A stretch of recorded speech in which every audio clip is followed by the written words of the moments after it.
নমস্কার, সবাইকে স্বাগত জানাচ্ছি studies of Tripura YouTube channel এবং পেজের পক্ষ থেকে।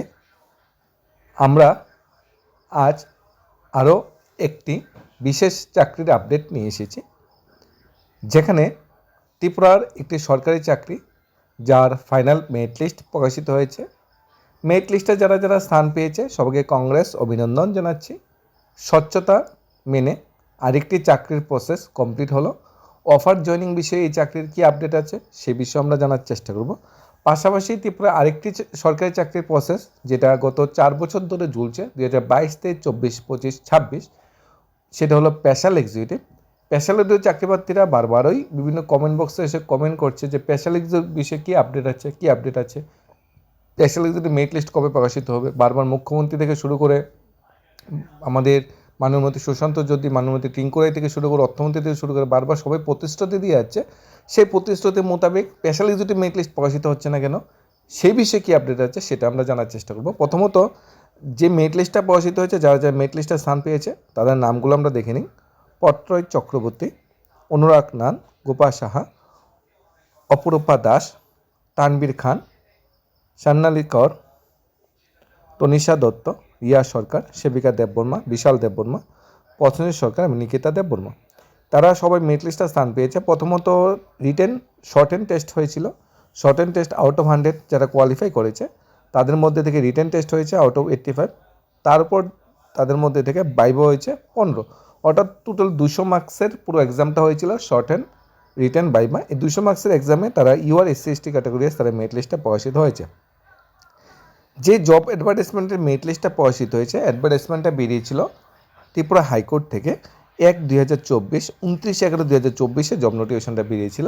অর্থাৎ 1.5 বছরের মধ্যে এই সরকারি চাকরি প্রসেসটা কমপ্লিট হয়ে গেছে। অন্যান্য চাকরি যেখানে 3 বছর, 4 বছর, 5 বছর লেগে যাচ্ছে, এখানে কিন্তু এই চাকরির প্রসেসটা 1.5 বছরের মধ্যে কমপ্লিট হয়ে গেল। এখানে হাইকোর্টের অধীনে রেগুলার পোস্টে personal assistant junior grade P2 পদের ভ্যাকেন্সি বেরিয়েছিল। সেই ভ্যাকেন্সি মোতাবেক যারা যারা অ্যাপ্লাই করেছিল, যারা যারা কোয়ালিফাই করেছে, সেই অ্যাপ্লাই মোতাবেক রিটেন, ভাইভা এবং শর্ট এন্ড টেস্টে তাদের নামে এখানে প্রকাশিত করা হয়েছে। The panel say remain benefit 1 year with effect from today. যারা যারা মেরিট লিস্টে স্থান পেয়েছে তাদের এই ভ্যালিডিটিটা 1 year। এখানে ত্রিপুরা হাইকোর্ট থেকে আরও কি দেখতে পাই আমরা, যে ওয়েটিং লিস্টের ব্যবস্থা থাকে। বাই চান্স যদি কেউ মেরিট লিস্ট থেকে কেউ যদি চাকরিতে জয়েন না করে বা 1 বছরের মধ্যে চাকরি ছেড়ে চলে যায়, তাহলে কিন্তু লিস্টে যারা ক্যান্ডিডেটরা আছে তাদের কিন্তু একটা সুযোগ করে দেয় ত্রিপুরা হাইকোর্ট। আর ত্রিপুরা হাইকোর্টের চাকরিটা কিন্তু ডাইরেক্ট রেগুলার পে স্কেলের চাকরি, ফিক্সড পের মতো ত্রিপুরা সরকারের মতো ফিক্সড পে কোনো এখানে গল্প নেই। ডাইরেক্ট রেগুলার পে স্কেলে প্রথম মাসের থেকেই সব স্যালারি স্ট্রাকচার দেওয়া হবে। আর আমরা ভাবি ত্রিপুরা হাইকোর্টের স্যালারি স্ট্রাকচার নিয়ে আমার অনেকটা কনফিউশন ডাউট থাকে যে 58% দিয়ে দেওয়া হবে। এই ডাউটটা কিন্তু ভুল। ত্রিপুরা হাইকোর্টের চাকরি কিন্তু 58% দিয়ে দেবে না। ত্রিপুরা সরকার যে 41% দিয়ে দেয়, ত্রিপুরা সরকারের যে স্যালারি স্ট্রাকচার, সেই স্যালারি স্ট্রাকচার অনুযায়ী কিন্তু এখানে স্যালারি দেওয়া হবে। আরেকটা যেটা আমরা ভিডিওর প্রথমে বলেছিলাম, স্পেশাল এক্সিকিউটিভ একটা দুয়াশা, একটা কালো অধ্যায় স্পেশাল এক্সিকিউটিভ নিয়ে। বারবার ওই আশা বর্ষা করে ক্যান্ডিডেটরা কিছুই পায়নি, সবসময় তারা শূন্য হাতে ফিরতে হয়েছে।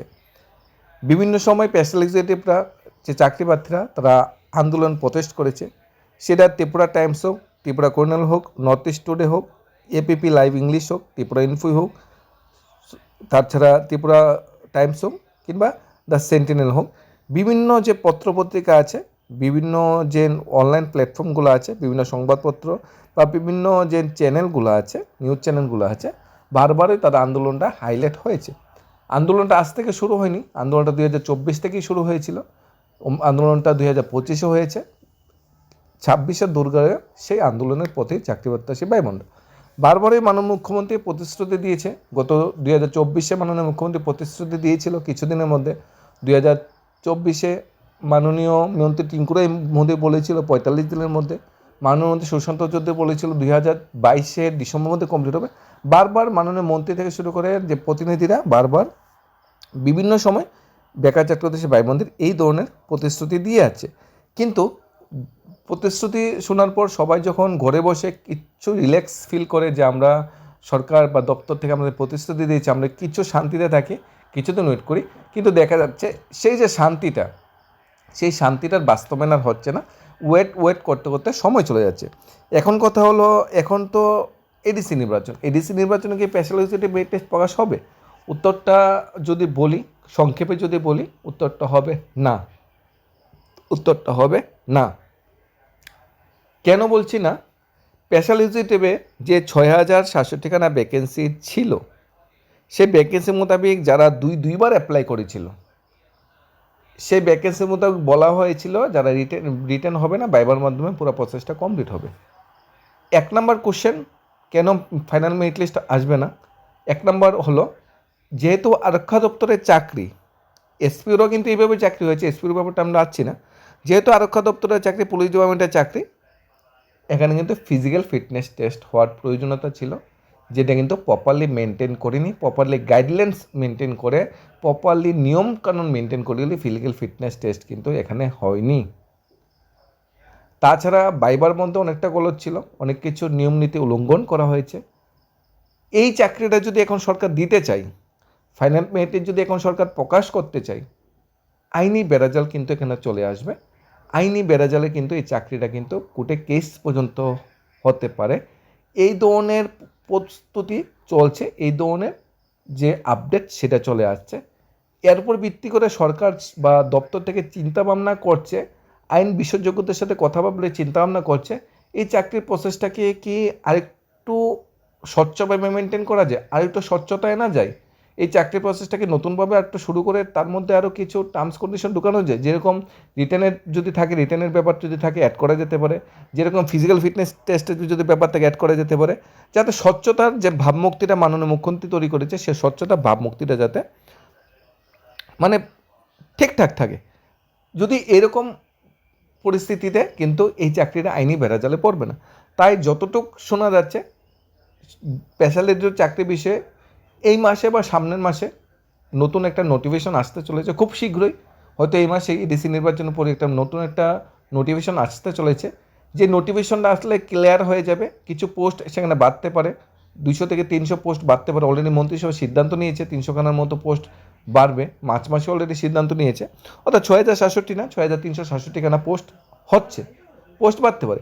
তাহলে নতুন যেহেতু পোস্ট এখানে বৃদ্ধি পেয়েছে, তাহলে যারা যারা আগে অ্যাপ্লাই করেছিল তারা এই পোস্টগুলো অ্যাডপ্ট করবে, তারাই চাকরিগুলো পেয়ে যাবে। কিন্তু কোশ্চেন হলো, নতুন করে কি আবার দরখাস্ত জমা নেওয়া হতে পারে, নতুন করে আবার দরখাস্ত জমা নেওয়া হতে পারে। আগে যে প্রসেসটা যতটুকু হয়েছিল, সেই প্রসেসটাকে ক্যান্সেল করে নতুনভাবে প্রসেস শুরু হতে পারে। নতুনভাবে আমরা ধরে নিলাম নতুনভাবে দরখাস্ত জমা দেওয়া হলো না, নতুনভাবে কোনো অ্যাপ্লিকেশন জমা নেওয়া হলো না। আগে যারা অ্যাপ্লিকেশন জমা দিয়েছে তারাই নতুন করে আবার চাকরি প্রসেসে অংশগ্রহণ করবে, আর নতুন যারা এবার অ্যাপ্লাই করতে চায় তাদের জন্য দরজা বন্ধ। এটা সরকার করতে পারে। নতুন আর কেউ অ্যাপ্লাই করতে পারবে না। পুরাতন যারা 2023 ও 24 2022 ও 23 যারা অ্যাপ্লাই করেছিল তারাই চাকরি প্রসেসে অংশগ্রহণ করতে পারবে। এটা 1 নম্বর রিজন। যদি নতুন করে এই চাকরি প্রসেসটা আবার যদি ধারাবাহিকতা বজায় রাখতে হয়, তাহলে ইন্টারভিউ প্রক্রিয়াকে কী করতে হবে? ইন্টারভিউ প্রক্রিয়ার উপর স্থগিতাদেশ দিতে হবে, কিংবা ইন্টারভিউ প্রক্রিয়াকে আইনি বৈধতা দিয়ে ফিজিক্যাল ফিটনেস টেস্টের ব্যবস্থা করে ফাইনাল মেরিট লিস্টে যেতে পারে। অর্থাৎ বর্তমানে যে পরিস্থিতিতে স্পেশালিস্ট চাকরিরা আছে, ফাইনাল মেরিট লিস্ট প্রকাশ হওয়ার সম্ভাবনা খুবই কম। 1% সম্ভাবনা আছে, যদি প্রকাশ পেয়ে যায় আমরা খুবই খুশি, কিন্তু সম্ভাবনা খুবই কম। এর ভিতরে অনেকটা টার্মস কন্ডিশন আসতে পারে। 1 নাম্বার, ইন্টারভিউ প্রসেসটা ক্যান্সেল করে নতুনভাবে ইন্টারভিউ বা নতুনভাবে ফিজিক্যাল ফিটনেস টেস্ট হতে পারে। 2 নাম্বার, ইন্টারভিউ প্রসেসটা কমপ্লিট হয়েছে, সেটা ঠিক হয়েছে, আইনি বৈধতা সেটাকে দেওয়া হলো, নতুন করে ফিজিক্যাল ফিটনেস টেস্ট করে ইন্টারভিউ আর ফিজিক্যাল ফিটনেস টেস্টে দুটো অ্যাড করে নতুন মেরিট লিস্ট প্রকাশিত হতে পারে, ফিজিক্যাল ফিটনেস টেস্ট। তাছাড়া আবার এটার সাথে আবার রিটেন টেস্ট অ্যাড হতে পারে, যদি সরকার যদি আইনি বেড়াজাল থেকে বেরিয়ে আসতে চায়। এখন বিভিন্ন সময় বিভিন্ন ধরনের প্ল্যাটফর্ম থেকে বিভিন্ন ধরনের খবর চলে আসছে। স্পেশালিটি পদে নিয়োগ প্রক্রিয়া নিয়ে স্বরাষ্ট্র দপ্তর থেকে খুব শীঘ্রই নতুন নির্দেশিকা জারি হতে পারে। নতুন নির্দেশিকা জারি হতে পারে স্পেশালিটি চাকরি নিয়ে স্বরাষ্ট্র দপ্তর থেকে নতুন নির্দেশিকা জারি হতে পারে। সব ঠিকঠাক থাকলে ইতিমধ্যে নতুন নির্দেশিকা জারি করবে, এর মধ্যেই নতুন নির্দেশিকা জারি করবে স্বরাষ্ট্র দপ্তর। জেলাভিত্তিক তালিকা যাচাইয়ের কাজ শেষ পর্যায়ে আছে বলে শোনা যাচ্ছে। এখানে তালিকা যেটা মেরিট লিস্ট প্রকাশের ভাইবার যে তালিকা, সেটা তো কমপ্লিট। তাহলে আমরা ধরে নিচ্ছি নতুন করে অ্যাপ্লিকেশন নেওয়া হবে না, যারা অ্যাপ্লিকেশন করছে তারাই চাকরিটা পাবে। কিন্তু এর মধ্যে কিছু নতুন নির্দেশিকা আসতে পারে, সম্ভাবনাময় প্রবল। ফাইনাল মেরিট লিস্ট প্রকাশ হওয়ার আগে আর কিছু এটার সাথে অ্যাড হতে পারে। আমরা আশা করব, আমরা অনুরোধ করব সরকারের কাছে, যাই অ্যাড করুক যাই ডিলিট করুক, প্রসেসটা যাতে কমপ্লিট হয়। যদি এখানে ফিজিক্যাল ফিটনেস টেস্টের প্রয়োজন হয়, যদি দরকার পড়ে সেটা নেওয়া হোক। যদি মনে হয় আবার বাইবার প্রয়োজনীয়তা আছে, কোনো আইনি রেজাল্ট থেকে বেসতে বাইবার নেওয়া হোক, যদি মনে হয় রিটেনের প্রয়োজনীয়তা রিটেন নেওয়া হোক, কিন্তু কমপ্লিট যাতে করা হয়, প্রসেসটা যাতে কমপ্লিট করায় এবং খুব শীঘ্র থেকে শীঘ্র 1 2 3 মাস 4 মাস 3 মাসের ভিতরে যে প্রসেসটা কমপ্লিট করায়। কারণ এর জন্য আর ওয়েট করা যাচ্ছে না, এর জন্য আর অপেক্ষা করা যাচ্ছে না। এখন সরকার কী চিন্তা ভাবনা করছে, দপ্তর কী চিন্তা ভাবনা করছে, আইনি বেড়াজাল থেকে হয়তো দপ্তর কোন পথে যাবে, সেটা পুরোটাই আইনের মতো পরিষ্কার হয়ে যাবে এপ্রিল বা মে মাসের প্রথম দিকে। সেটা আমরা যতটুকু খবর পাওয়া যাচ্ছে সেই বিষয়গুলি আমরা আশাবাদী। এখন দেখার বিষয় স্পেশালিস্টের চাকরি প্রার্থীতে আর কতটুকু ওয়েট করতে হয়, কতটুক আর তাদের মানে অপেক্ষা করতে হয়। এখন জেলাভিত্তিক তালিকা যে প্রকাশ হবে, সেটা 2টা তালিকা আছে এখানে। জেলাভিত্তিক যারা অ্যাপ্লাই করেছিল তাদের একটা তালিকা, আর জেলাভিত্তিক যারা ইন্টারভিউ দিয়েছিল তাদের একটা তালিকা। এখন যারা ইন্টারভিউতে অংশগ্রহণ করেছিল তারা সবাইকেই মার্কস দেওয়া হয়েছিল, সবাই নাম্বার পেয়েছিল, সেই নম্বর ভিত্তিক একটা তালিকা প্রকাশ হতে পারে। তবে যারা ভালো নম্বর পেয়েছে তাদেরই চাকরি অফারটা দেওয়া হবে এরকম নয়। তার সাথে কিছু terms condition, physical fitness test এগুলো হবে, মেডিকেল টেস্ট এগুলো হবে, তারপর হয়তো মেরিট লিস্ট বা ফাইনাল মেরিট লিস্ট যেটা প্রকাশ হবে।